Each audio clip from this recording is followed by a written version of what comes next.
The Berenstain Bears and the Truth. No matter how you hope, no matter how you try, you can't make truth out of a lie.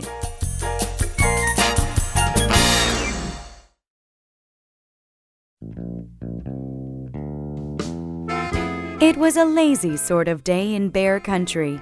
The air was so still that the leaves on the big treehouse where the Bear family lived were hardly rustling.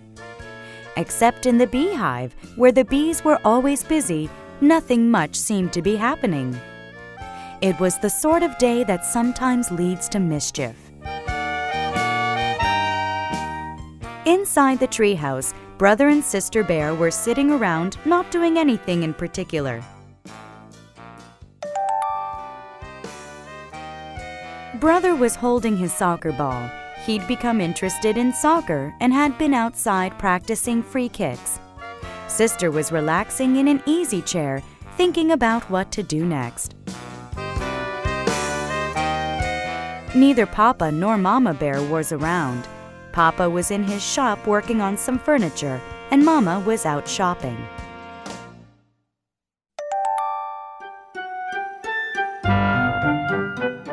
I know what, said Sister. Let's go gather some wild blackberries. Brother thought about that. No, he said.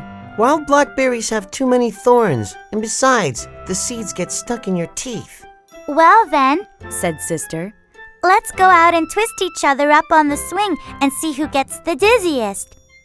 Brother thought about that. No, he said. That's silly. And besides, we did that yesterday. Sister became irritated and impatient with her brother.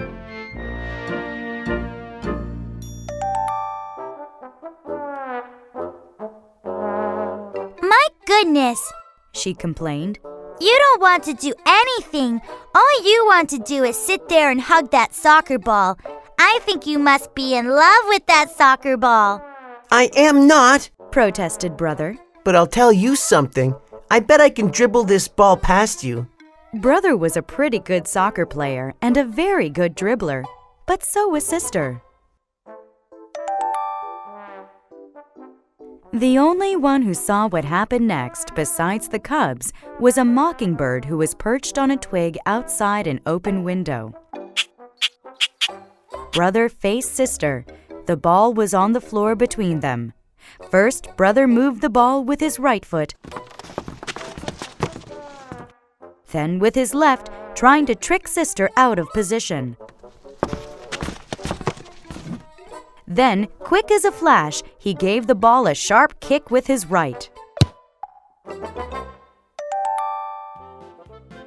It almost worked, but Sister was fast too. She reached out with her knee and blocked the ball, which bounced against a bookshelf, against a chair, against a footstool, and into Mama's most favorite lamp, which fell to the floor with a crash.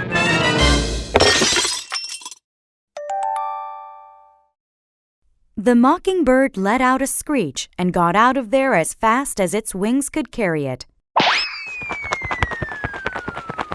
As it flew away, it saw Mama Bear returning from the marketplace.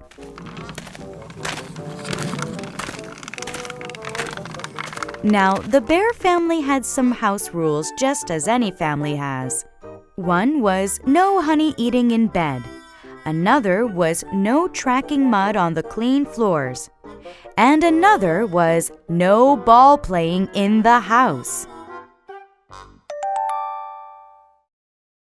What to do?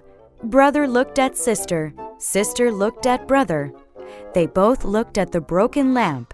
And they both listened in horror as Mama came up the front steps and into the house. All Brother had time to do before Mama came into the room was roll the ball behind Papa's chair. "My lamp!" said Mama. "My best lamp! What happened?" she asked, looking into her cub's eyes. "Tell me about it." The cubs looked into Mama's eyes, then at each other, and then they began to tell one of the biggest whoppers that has ever been told in Bear Country. It was a bird, began Brother. Yes, Added Sister.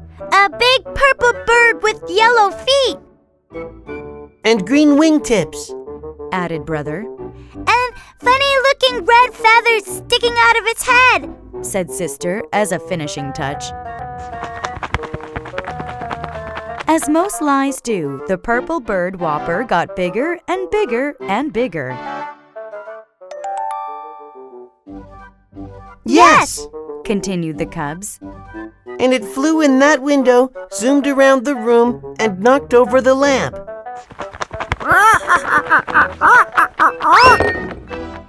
As Mama Bear was looking at the broken lamp with a sad expression on her face, Papa Bear came in from his shop. The cubs began to tell him the story of the big bird that flew in the window and broke the lamp. It was harder to tell the second time. For one thing, they couldn't quite remember how they had told it the first time. "You've got me confused," Said Papa. "Was it a purple bird with green wingtips and yellow feet?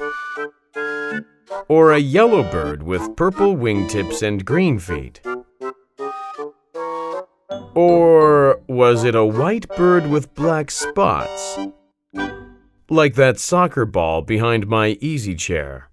But the thing that really made it hard the second time was how very sad Mama looked as she picked up the pieces of the broken lamp. Mama, we're really sorry about the lamp. Said Brother. Oh, yes, Said Sister, picking up the last piece and putting it in the dustpan. Oh, said Mama, I'm not worried about the lamp. We can always get another lamp, or we can glue this one back together.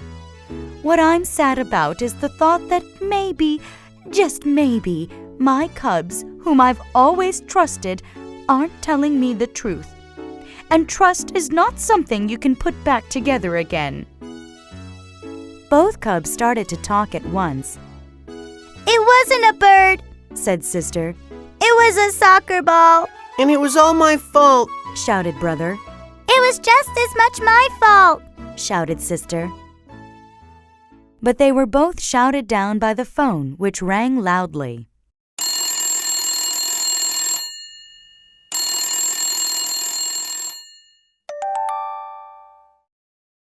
It was Grizzly Gran inviting the Bear family for a Sunday visit. Hello, Gran, said Mama. Oh, everything is just fine here in the tree house. How is everything with you? But, Mama, Protested Sister after Mama hung up the phone. you told Gran that everything is fine here, and that isn't really the truth. Oh, but it is, answered Mama. We've got two fine cubs who have just learned a very important lesson about telling the truth. And what could be finer than that? Now, let's help Papa glue the lamp back together.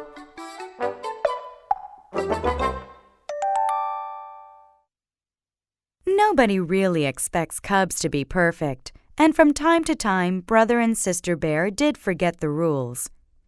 Brother ate honey in bed a couple of times.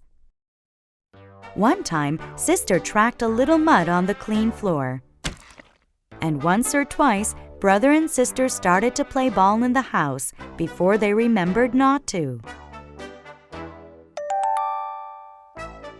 But they never, ever again told a whopper. Because trust is one thing you can't put back together once it's broken.